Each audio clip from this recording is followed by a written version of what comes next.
வன விலங்குகளை அவங்க ஆய்வு பண்ணிட்டு போயிட்டு இருக்க போகும்போது ஒரு ரிவர் ஒரு ஆறு கடவுது ஆறு அவங்க கடக்கும்போது அவங்க என்ன நினைக்கிறா 2 பேரும் காலில் போட்டு ஷூவை கட்டி கையில வச்சுக்கிட்டு அப்படி பேசிக்கிட்டு ஆத்த கடந்துட்டு அப்படியே மேல ஏறுறாங்க.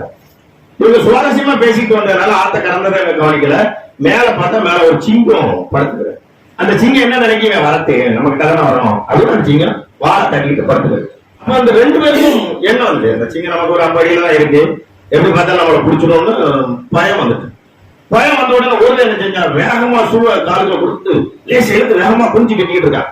பக்கத்துல இருக்க அப்படியே நிக்க என்ன சொல்றான், இவன் குஞ்சு நிக்க முதுகு தட்டிட்டு சிங்கத்தோட நீ வேகமா ஓடிடுவியா அப்படின்னா அவன் கட்டிக்கிட்டே சொன்னான், சிங்கத்தோட வேகமா ஓட வேண்டாம், நான் ஒன்னோட வேகமா ஓடனா போதும்.